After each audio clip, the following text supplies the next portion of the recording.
Matt here from Matt's Movies, Music and More, and my special guest Andrew, welcoming you to this week's episode of What Did You Think? Oh, we're on the same wavelength. That was nicely timed, yeah. Yes. So, if you saw our last episode of What Did You Think, you'll know that we talked about the horror movie genre, which was the film that came up from the Twister Spinner was Brain Scan. Which took away half my brain watching it. You weren't lobotomised then? No. So to replace Brain Scan in horror, we've gone with a movie that's going to celebrate its 40th anniversary this year, which is Zombie, or Zombie Flesh Eaters, by Lucio Fulci.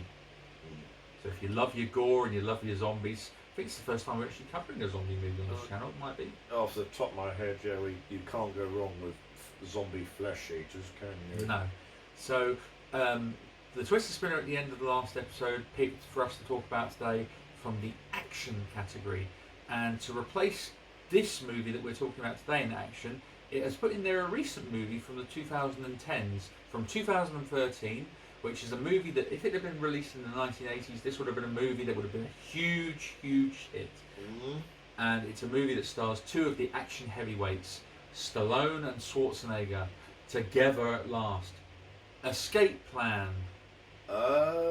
Yeah, you're right. That would have been a huge hit in the 80s. Yeah. It does make me wonder if it 2010s, did it come out too late to be of any good quality? I guess we'll find out, won't we? Yes. In the future.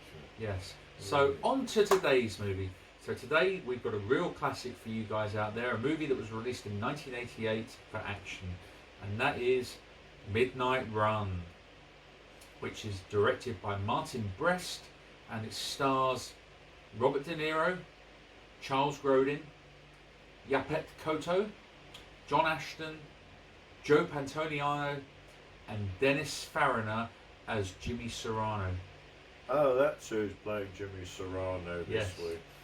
So, Midnight Run. Had you ever seen it before it came up on the Twister Spinner? No, but I had, as often on this channel with this series, I had found out about this movie through a very convoluted route, through another movie or other movies. Okay.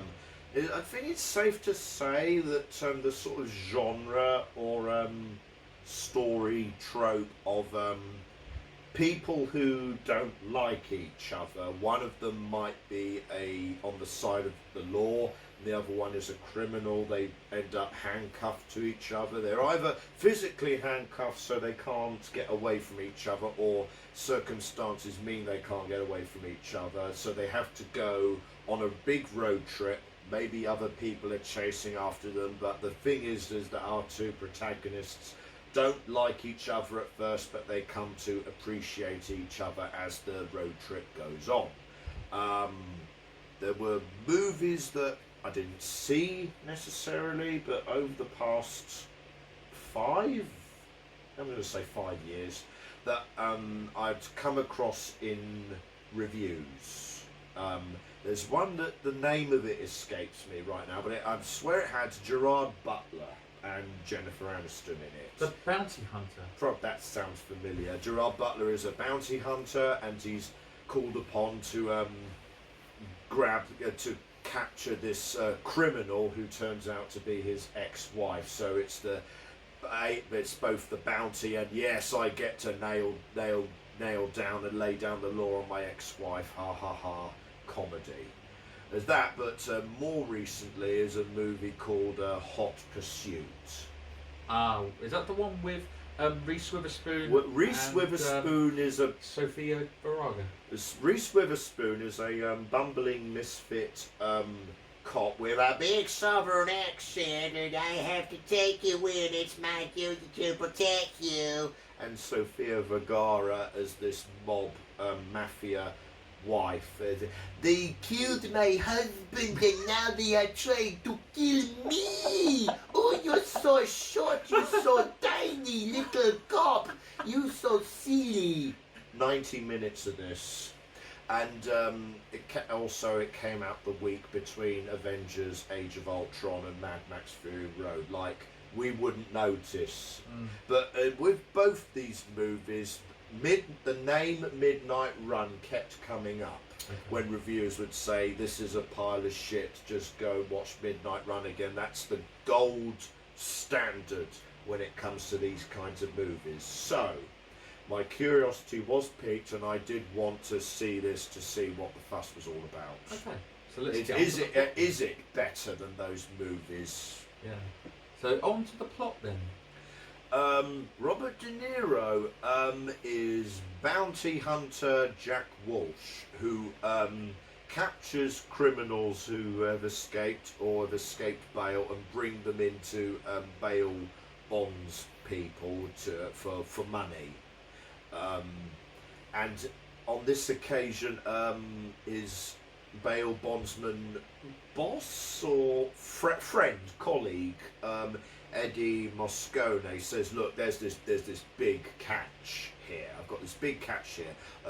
Jonathan Mardukas, or the Duke. He used to be an accountant for the mafia, but he embezzled 15 million from mob boss Jimmy Serrano, and then he donated the money to charity, and then he skipped bail.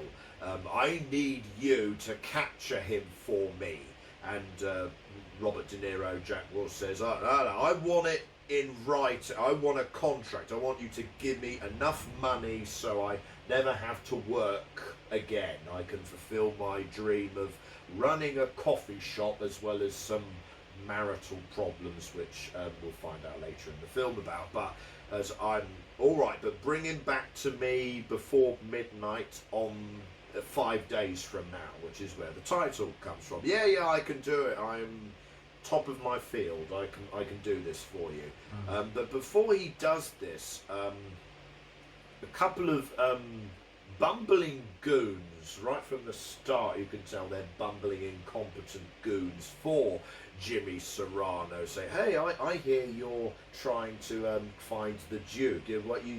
Jimmy Serrano says, bring him to us and we'll pay you handsomely.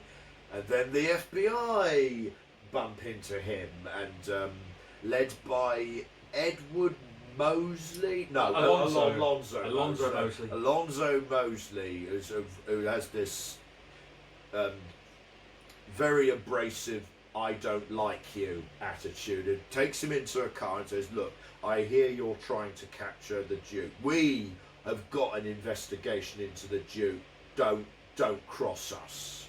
There's, oh, well, I'll do what I damn well like, but those are nice sunglasses. Can I have a pair of sunglasses like that? They go, get this arsehole out the car. There's, oh, thank you for the sunglasses. Also, thank you for your FBI warrant pass. Yeah. Now he can embark on his investigation in very quick time. Without going into it, he gets the Duke. He gets him handcuffed and drags him to the airport and phones up Eede Moscone, the bail bonds guy, says, I've got him, we're getting on the plane now, and he'll be with you. Wow, didn't even take 5 days. That was easy. But a couple of things here. Firstly, the phone is being tapped by the FBI van outside the bonds office, so they know that they're going to arrive on a plane, and Eddie's secretary, Jerry, colleague, says, I'm just going to go out and get some donuts, and goes to a payphone and says, hey, Jimmy Serrano, I've just heard they're going to arrive on a plane. But that doesn't even matter, because the Duke says, I've got aviophobia, I really don't like flying. Yeah, whatever, making excuses, just shut up and this will be an easy trip. But then he starts panicking and, no, I really, I can't fly. All right, we'll get off the plane quickly, we'll have to go by train or something. And so the plane arrives and everyone's rushing to it, but they're not there, obviously. And also, there was this guy here. Oh yes, there was this guy here with another guy who said he was Alonzo Mosley. He showed me his FBI pass and everything. This bastard, I'm gonna get him. And so now the mob is after him, the FBI is after them, and Eddie's obviously panicking about where the hell is Jack, where the hell's the Duke, and he calls up a guy, another bounty hunter, his rival actually, who screwed him over at the beginning of the film with hey, look over there, whack, I'll take your guy and get the money, see you later. So when Eddie calls Marvin Dorfler and says, Jack Walsh has gone with the Duke, I need you to get him, Dorfler is only too happy to say, yeah, I'll get him and I'll get my revenge on him. And I'll take a lot less money than Jack Walsh is asking. Well, he doesn't know it's less money. So lots of people are after these guys. Jack Walsh just wants to get this guy to the bail to LA so he can get his money. He's very abrasive, and all the time the Duke is trying to talk to him. He's trying to be understanding and have conversations about what's your favourite food, and I can give you a lot more money, and why are you doing this? What happened to you? Do you know about Jenny Serrano? What she's going to do to me? You know, it would help a lot. It's going to be a long trip if we just got to know each other. Shut the fuck up! And there's a bit of backstories as well, which come into play a bit later about on for the characters. why Jack Walsh is in this business and why he's so abrasive and rude and doesn't want to open up to people. But will he open up to the Duke before they get to LA? Will they get to LA? So, when this movie came out in 1988, I think it was a surprise hit when it came out, given that this was a movie that I will go on to the full story about the movie in a minute, but for a movie that cost, I think, $35 million to make, it made about $80 million. So not a huge gross, but it became one of those movies that people were probably sharing with each other on video and going, you've got to check this out, because this was at a time when I think Lethal Weapon had come the year before, the classic buddy cop movie. So this kind of followed in its footsteps, although it's not about buddy cops.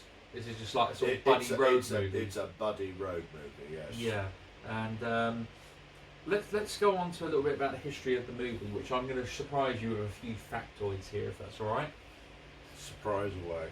Okay, well, let's start off with the fact that the director of this movie, Martin Brest, he had directed in 1984-85 the very successful movie Beverly Hills Cop for Paramount Pictures. So he had worked with Eddie Murphy in that movie, and John Ashton, who played Agent Taggart in that, he actually plays Marvin Dorfler in this movie. So if you recognised him from Beverly Hills Cop, you'll see him in this. But originally, when Midnight Run was being put together, Paramount, in 1987, Paramount had just released the Brian De Palma movie, The Untouchables, which Robert De Niro was in, and Robert De Niro said, I kind of want to do something different in my career. I'd like to do a comedy at some point. So immediately he signed on to do Midnight Run. And the studio were very happy to get him involved. But actually what happened was this was not the first choice for De Niro, because De Niro actually wanted to do a movie for Penny Marshall, which was a big hit in 1988. A little movie you may have heard of, and I say little as a pun, because the movie was called Big. He wanted to be in Big. He wanted to be this fortune teller machine thing turned me into a grown up mum and dancing on the piano. Yeah. De Niro. De Niro wanted to do that. Penny Marshall wanted him, but unfortunately the studio said no, and they got Tom Hanks instead, which worked out for Tom Hanks because he got an Oscar nomination for the movie. And then obviously De Niro then got signed up to do Midnight Run. Now, what's interesting about him signing up to do Midnight Run is that they then wanted to get the person to be the opposite to him. Yeah. So do you know who the first choice was to be the opposite to him in this movie? Academy Award winner at the time for her performance in Moonstruck, Cher. What? Yep, they wanted it to be a guy capturing a woman and then have the sexual overtones here and there. Oh, okay. Oh dear. So they wanted that, which Martin Brest and De Niro both said wouldn't work. And then the next choice was someone that we've talked about recently on this channel, Robin Williams. I can actually sort of see that with the way that the character keeps harping on at De Niro. Come on, let's talk about this. Oh, why won't you talk to me? Oh, you're so abrasive. You've only got two modes, silence and rage. And oh, come on, talk to me. What's your life like? Why do you? I see. Think the problem you would have had with Robin Williams being in it is that Robin Williams is comedy, and De Niro is always a very straight-faced, talking kind of guy. Whereas in the performance for the person that ended up getting cast in the movie, which was Charles Grodin, who had to audition for it a number of times, he got the role. And to be honest, he's the straight guy in this movie. He is the serious character, whereas Jack Walsh is the wise ass. You know, he's got his quips and everything because he's having his little bit of banter with Alonzo Mosley and stuff, and he's got all his lines. He's like, "Can I ask you something?" And you know, where did you get those sunglasses? And he's doing things like that, and he goes, his real name's Mosley. I'm Mosley, you know, and stuff like that. And the fact that he's an ex-cop, Jack Walsh. He's an ex-cop. That's what we find out, yeah. And he was run out of town by Jimmy Serrano, who obviously was a mob boss that was paying off all of the Chicago LAPD. And because Jack Walsh wasn't in on the take, that's why he was forced out of the Chicago PD. That's what I like. A lot of things I like about De Niro's performances, but that is kind of central, isn't it? Because he's abrasive and rude and sharp talking, and he just wants the money. That in the wrong hands. Well, if it was just that, then this character would be unlikable. He'd be a total jerk. But I think it's because maybe it's the cop background we find out about him. But we find out very early on that he's got, even as a bounty hunter, he's got a sense of integrity about him. When Jonathan is trying to say to him, whatever they're paying you, I'll pay you more. And De Niro snaps back, I've never taken a paid role in my life, and I'm not going to start with you. Shut up. Yeah. He's actually got some integrity to him. But I mean, it's like we don't know much about Walsh's background until midway through the movie, in which we have the interaction when... That's a key scene, and that also helps us to empathise with him more, even though he's taking in Jonathan to, as they keep saying, you know, I'll get killed in prison. That's not my problem. At one point, they have to go to Jack's ex-wife's house to get some money. I think they've run out of money. There's money and/or transport at this point.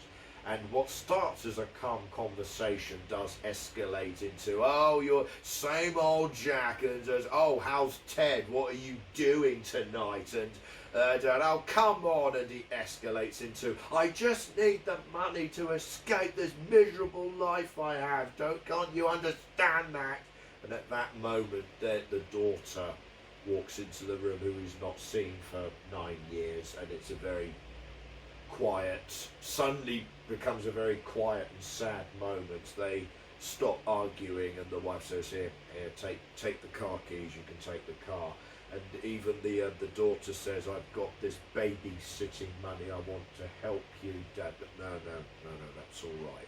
And that's a real humanising moment. And sort of because of that, the relationship between him and Jonathan does slowly improve at this point. Yeah. What do you think of the overall ensemble cast of characters in this? Because given there's so many characters in this film that have the interactions, like you've got, as well as Jimmy Serrano, you've got his, as you said, the two bumbling goons, Tony Darvo and Joey. and they're constantly having this sort of little banter, punchy banter back together and everything like and that. one of them's dumb as a pile of bricks. Yeah, he's like, "Is this dummy number one? Put dummy number two on the phone." That's a good line. Yeah. Yes, and then they're like, "Well, sorry, Jimmy, it didn't happen." He goes, "What do you mean it didn't happen?" He's like, "It was a mess. It was an absolute mess." And he's like, "Sydney, shut your fucking mouth." He goes, "Otherwise I'm going to bury your head in the fucking sand," you know. Yeah. And there's just so many great lines in the movie. And Dennis Farina, who I do want to mention, who plays Jimmy Serrano, might be an interesting thing to you to find out about Dennis Farina, who's sadly no longer with us. Yeah. He actually used to be a cop in real life. He used to be a cop, and I believe he got his big break in the mid-80s with a TV series called Crime Story, which is a very underrated American series, which I have seen. It's really good, and in that, I think that's what got him noticed to go and play Jimmy Serrano. But I think he's great as Jimmy Serrano. He's got very much charisma and very likable, but at the same time, he's very much like, "I've got two things to say to you. Number one, you're going to die tonight. Number two, I'm going to go home, have a nice warm bath, and have some steak dinner, and then I'm going to go and kill your wife too." Yeah, he sells. He's very menacing and stuff like that. And it's not until the very end of the movie where you actually have the first interaction on camera between Jimmy Serrano and Jack Walsh. Because for the whole movie, you just see them in different stages, because most of the movie is the Duke and Jack Walsh. And then every now and then you see Alonzo Mosley, and every time he interacts with Marvin Dorfler, he ends up taking his cigarettes. He's like, "Hey, watch your cigarettes with this guy, Jack. He's always going to take them and stuff, you know." Because that's all that Walsh is doing. The whole movie, 5 days or whatever, they're dressed in the same clothes, because obviously they're not staying in hotels or anything like that. They're just trying to get away from who's after him. So Walsh has clearly got to be stinking, because he's covered in dust, wearing this cool leather jacket and stuff like that, you know, and smoking his cigarettes. And then they have like the little scenes where they scam the bar owner, because they're like, "Oh, just give me your FBI badge. We'll go in there and do litmus configuration." They do this very convincing. "You've got fake money here, sir." Yeah, and then he's like, "What's this establishment called?" "Reds." He's like, "Are you Red?" He goes, "Yeah." He goes, "Is that your name?" And he goes, "Why do they call you Red?" He goes, "Is it because of your hair?" He goes, No, my surname's Wood, so it's like Redwood and stuff like that." He goes, "What's your real name?" He goes, "John," or whatever. He goes, "Thank you, John," you know, and stuff like that. He's playing it really seriously, Charles Grodin. I think he's one of the highlights of the movie, is the fact he's playing the straight guy. A couple of things. Watching this, I had to do a double take and look this up afterwards and realise that's the dad from the Beethoven movies, and wow, that's what he'll always get. He's really good in this, and now, yeah, like you say, I kind of, now that you mention it, I can't help but think about what Robin Williams would have been like in this. But totally, like you say, it was Charles Grodin. Charles Grodin is the right. He is the necessary straight man in this, because apart from him heckling and talking to De Niro, his whole performance is a lot of with his glances. Yeah, and not really saying very much. Not saying anything. Like the whole, when they're at the train station trying to get a train ticket, but De Niro doesn't know that his card has been cancelled by someone else. So you go, "Come on, pay the card." "The card does not work, sir." "Well, try it again. It must work. It can't not work." "It does not work, sir." "Well, I'm an FBI agent, Jack Walsh. I need you to..." "That's not the name on the card, sir." And all the time, the ticket person and the Duke are exchanging, you know, this guy, you know, can you do this guy? Yeah. "This card must work. Come on, it can't not."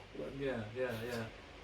It's a great movie, and I mean, for a movie that is just over 2 hours long, a lot happens. Yeah, it's quite long by action movie standards, and yet I wasn't bored or looking at my watch the whole time.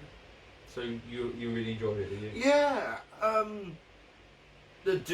wouldn't have pegged. I haven't seen enough movies to know what De Niro's comedic chops are like. But he surprised me in this. Also, I kept having to look at the Twister Spinner list or the notes to go, this is an action movie. This is not a comedy, because there's some real electric dynamic banter going on between De Niro and Grodin here. It's only the point when a helicopter is after them and they're driving along and then they have to get somewhere, then they shoot and then the helicopter explodes and it's like, oh yeah, this is technically an action movie. Yeah. And it's a well choreographed. The action is well choreographed at that.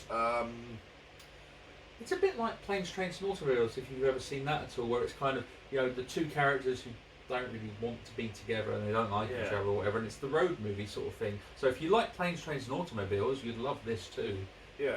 Probably the biggest thing I'm taking away from this is that this is actually a very strong moral plot.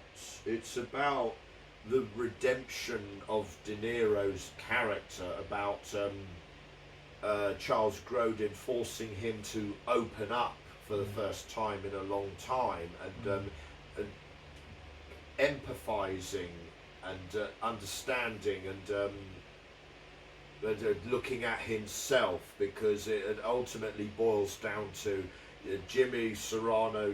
He screwed you in the past, and that's the guy you're kind of delivering me to by putting me in prison. I hope that's a good coffee shop.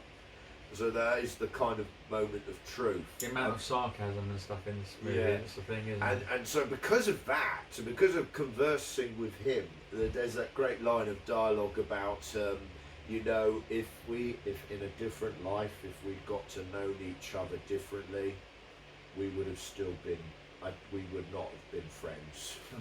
There's that, but also because of the third act climax, which I won't go into, but it's because of that he knows about the discs, so he's able to talk to, he's able to reason with Mosley, because Mosley's ready to go. You're going down for 10 years for impersonating an FBI officer, but no, I've got a plan to rescue the Duke and resolve all this, and he does this because he knows about the discs, so he can blackmail Jimmy Serrano about it, and he's back in the game. He feels like a cop again. Like a cop. He says, "I feel like a cop again." Yeah. So for me, it's a great movie. I actually discovered this movie. I remember as a kid seeing it in the parents' video collection and stuff, and it was always a cover that intrigued me when I saw the poster. And I think I caught it late night on TV one year, and I watched it, and I was quite tired, but I thought, actually, I got hooked. I actually ended up watching this movie in its entirety, and I just thought, this is hilarious. It's so good, it's so funny. De Niro is outstanding. I will go on record and say this now. I know it's early on in the channel's history, but this, I think, is Robert De Niro's best movie as an actor. I think I love all the other movies that he's done, like Goodfellas, Casino, and all that. But I think as a character like Jack Walsh, I think he really stands out. Clearly, the writing by George Gallo, I do want to mention him briefly, which is that George Gallo obviously did a good job writing this. But do you know that what he is famous for creating, George Gallo? Although he only wrote the story, didn't write the screenplay for the movie. He created Bad Boys. So if you like the Bad Boys franchise, another two cops together at wits' ends or whatever, So he kind of has a sort of a background. That will be coming back very soon. Yes. And also, did you know, this is what I wanted to throw out there as well, is that Universal in the 1990s were making a lot of television made for movies based on existing properties that they own. So you had things like the Darkman sequels and stuff like that. They actually did 3 sequels to Midnight Run in 1994, made for television. All of them starring none other than Shooter McGavin, aka Christopher McDonald, as Jack Walsh. So you had, these are the titles in a specific order. So you had the sequel, which was another Midnight Run. Of course it was called that. Then you had the third one, Midnight Runaround. Oh God. And the fourth one, Midnight Run for Your Life. I would go, oh God, that's terrible, but think about the ways they've had to use the Die Hard name several times. I've not seen the sequels. They are available on DVD from America. I'd love to see them because I bet they are going to be terrible, but I like the character Jack Walsh, and trust me, Christopher McDonald is no Robert De Niro, but I like him too. But I think this movie works as a perfect 2-hour action comedy. For me, a lot of people say out there, oh well, it's nothing new. You've got things out there like 48 Hours with Nick Nolte and Eddie Murphy, similar sort of plot of, you know, cop, bad guy and stuff like this. But I think this movie does it so well, and if a movie of mine on the Twisted Spinner hadn't been already there for Matt's picks, I would have put this in there because this is one of my all-time favourite movies, and it's probably in my top 10 greatest movies. I think it's that good. I laugh every time I see it, and even if it's on TV and I'm channel hopping, I will watch it from wherever it is in the movie.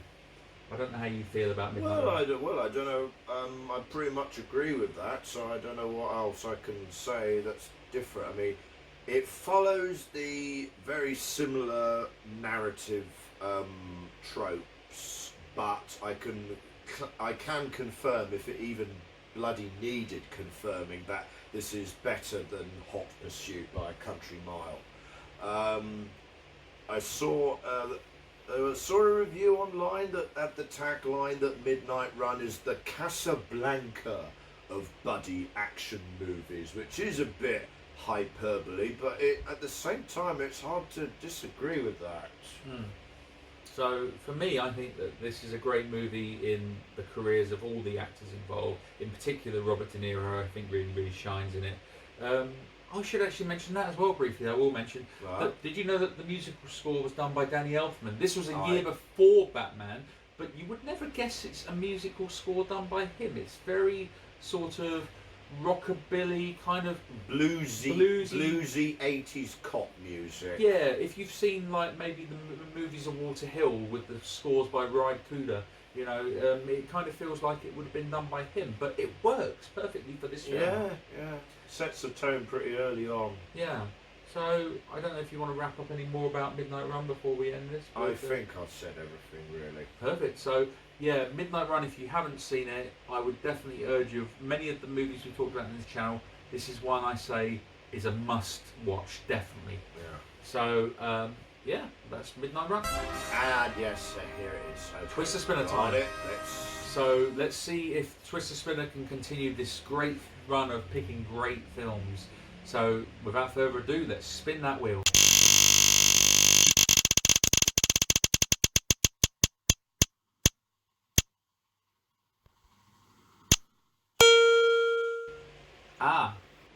It's landed on horror. We only just did a horror recently. Let's see what we got. So we're doing, to celebrate the 40th anniversary of the movie, Zombie, or Zombie Flesh Eaters. Zombie Flesh Eaters. I think we'll call it Zombie like its American title, by Lucio Fulci. If you say so.